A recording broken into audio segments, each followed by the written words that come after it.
Well, hello there. It is great to see you again, and welcome back to Path to Abundant Living. I am your host and moderator, Ryan Ruff, and as always, we've got Scott and Matt, and that's Scott Morrison and Matt Nordman of Morrison, Nordman and Associates, joining us here in just a moment for another wealth management-related discussion. You guys know that. That's what we tackle here on the show. And today we got a really good topic for you guys. You know, we've talked about a lot of different wealth management strategies, wealth preservation, wealth matriculation. Well, today we're kind of looking a little inward here, and we're talking about this idea of the value that's tied to what's called a client advisory board. So business owners, right, they want to understand their clients so that they can serve them exceptionally well. You know that. We've talked about this on the show, that human element that's so important. And while surveys and market research and other tools can certainly be helpful and key parts of that effort to serve their clients well, there's also another smart marketing strategy that's worth looking into that oftentimes a lot of entrepreneurs overlook. So today we're going to be exploring what that strategy is and just how that works, how to enlist your current clients in your future success by inviting them to join that client advisory board. So let's go ahead and bring Matt and Scott on. Let's unpack what this thing is. Matt, Scott, good to see you guys this morning. How are we doing? Hey, Ryan. Morning, Ryan. Good to see you. Professor, good to see you as well.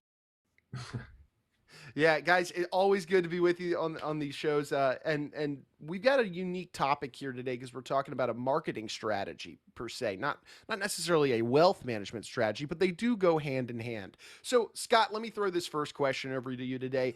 I think that many business owners are familiar with the concept of an advisory board overall, but you want to make them aware of a twist on that traditional approach. Let's talk about this twist to that traditional approach.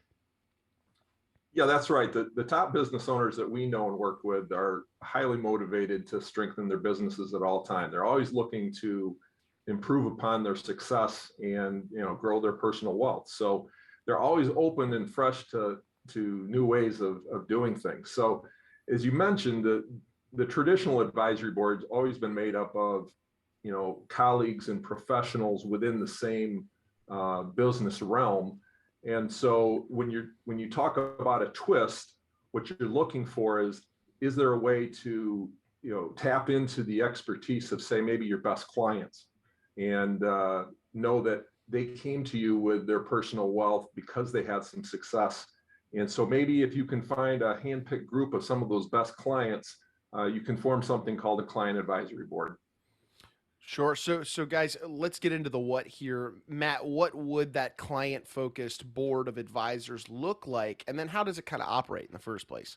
Sure. So the client advisory board, it's a forum in which business owners invite a select group of top clients to share their insights, ideas, and advice about your business. And it involves regularly scheduled either in person or virtual. We live in the virtual world now, and you have these group meetings to discuss the practice management issues that you, the entrepreneur or business owner, are facing, and you just looking to seek creative solutions together in that group. And so essentially a client advisory board is a focus group, and it consists of these highly valuable clients of your business who are both willing and able to help you, that business owner, enhance the overall value and effectiveness of your firm and grow the company.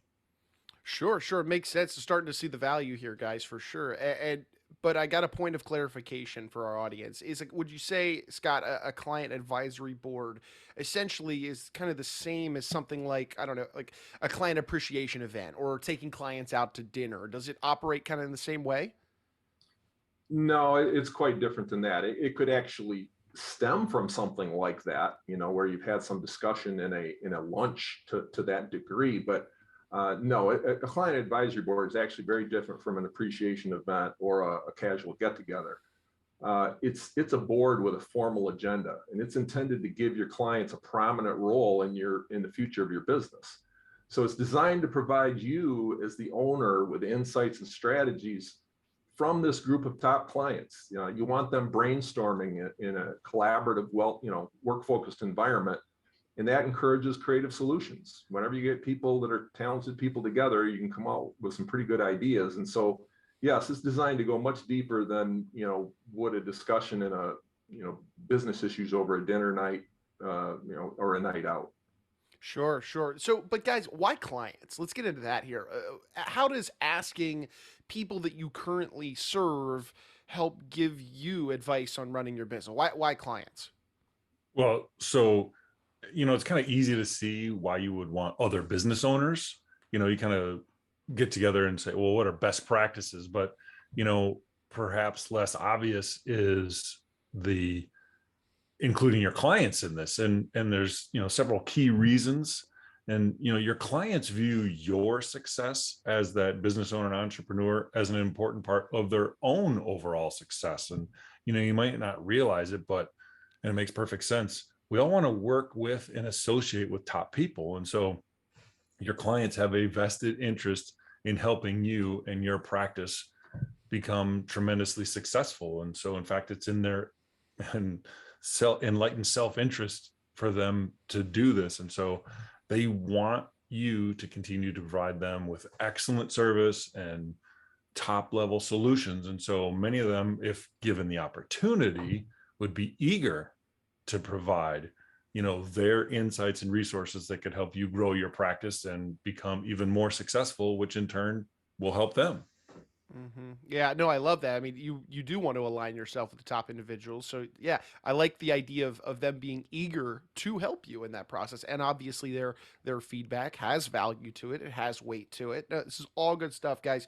But so let's talk about the results or the outcomes now of having that top tier client advisory board, given those benefits of and reasonings why you would utilize clients. Then Scott, what are the benefits or strongly positive outcomes that really tend to kind of rear their head for business owners as a result of having a client advisory board in the first place?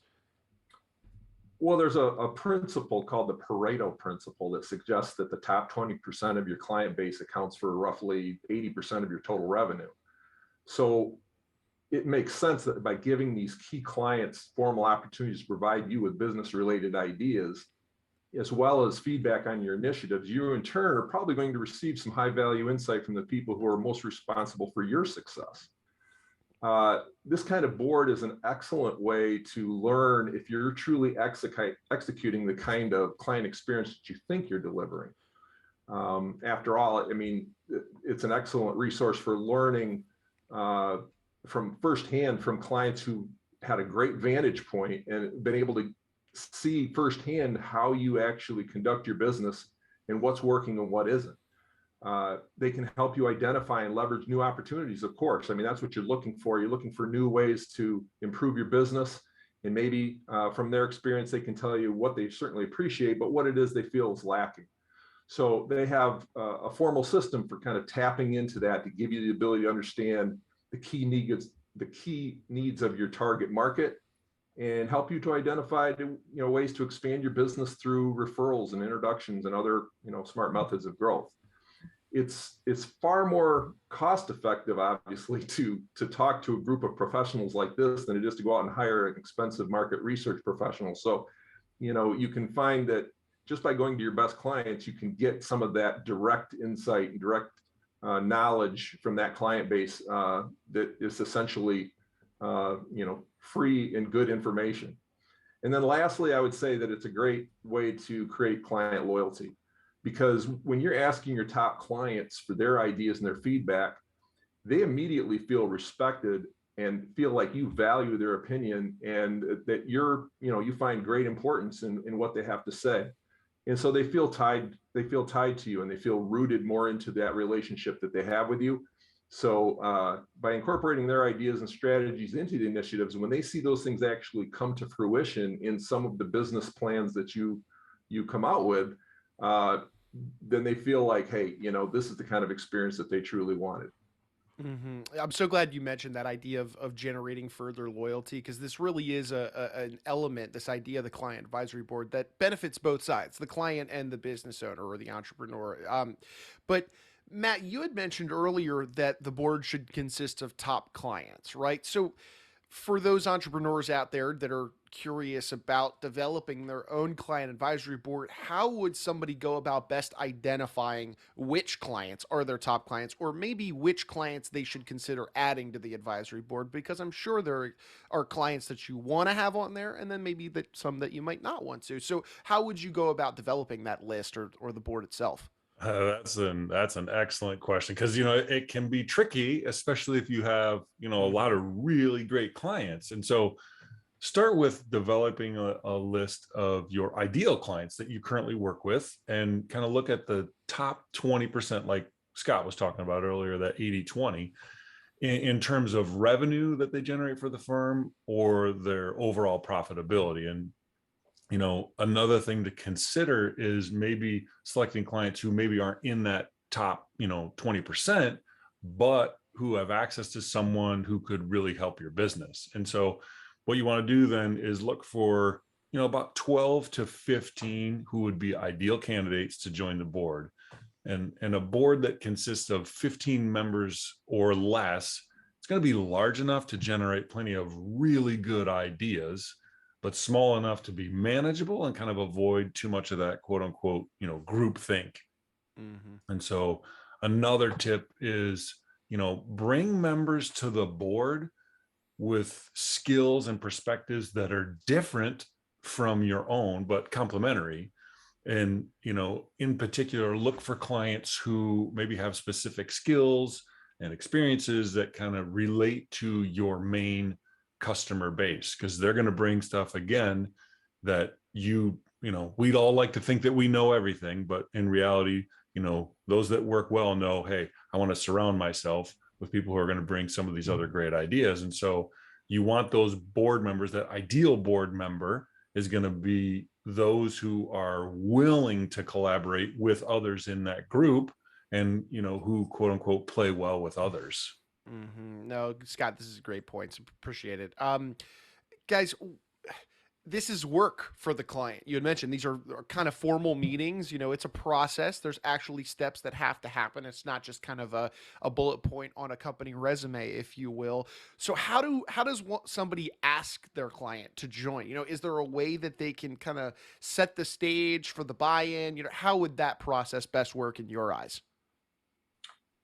Well, the best approach that we've found is typically to just call each candidate and then tell them that you're trying to develop a focused research or a focused approach to your marketing and business development, and you'd like their help.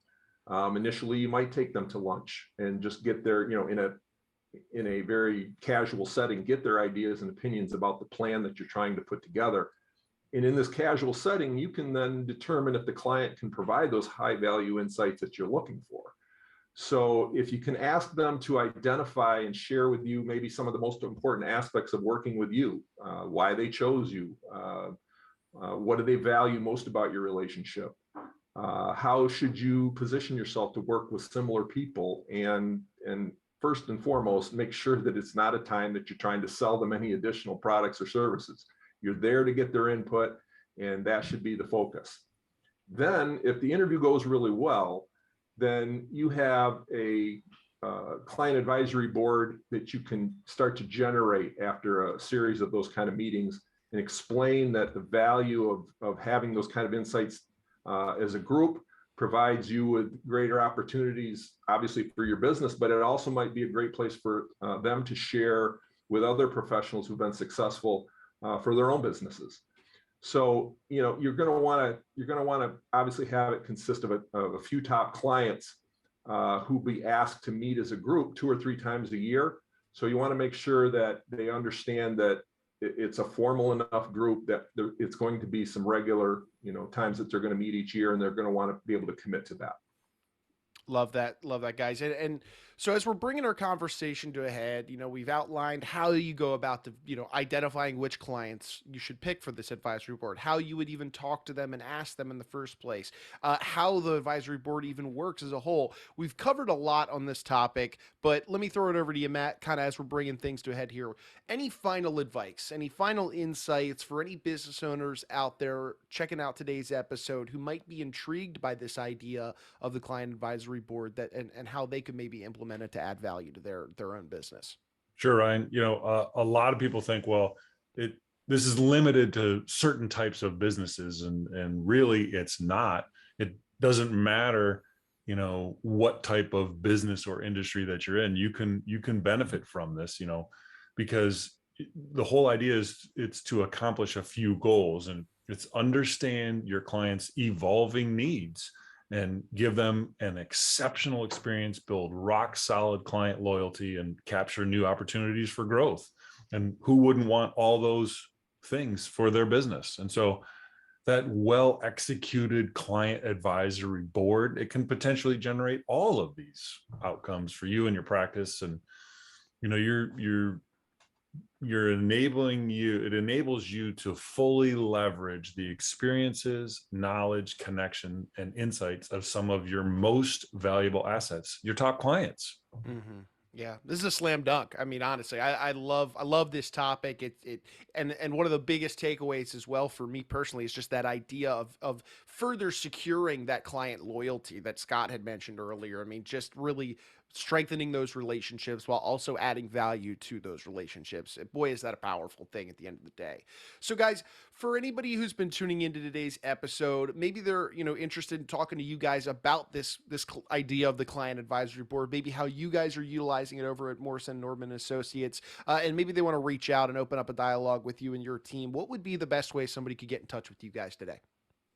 They would, if they like technology, go to our website, morrisonnordman.com, and on there you can schedule a call and we can kind of figure out next steps. Or if you are, as I like to say, traditional or old school and you like to talk to somebody, call 517-333-7967. Fantastic. Well, guys, look, hey, you've got a business to run. You guys are busy guys. We'll let you get back to your day, but I appreciate you jumping on board and diving into this cool idea of the client advisory board. I'm sure we'll have some future conversations where this might creep back into play, which will be great. So I appreciate you guys and your time today. Hey, great to see you again, Ryan. Have a great day. Yep. See you next time. All right. Thanks, guys. And hey, look, we want to take one final moment, as we always do, and thank you guys, and that's our audience, for jumping aboard and being with us here on the show today.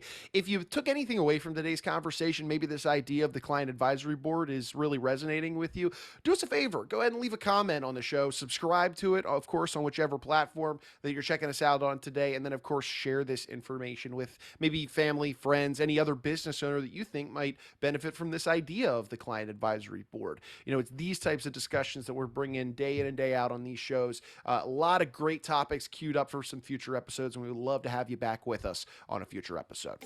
So for Matt, for Scott, I'm Ryan. We're going to go ahead and say so long, but we appreciate you guys being with us here today on the installment of Path to Abundant Living.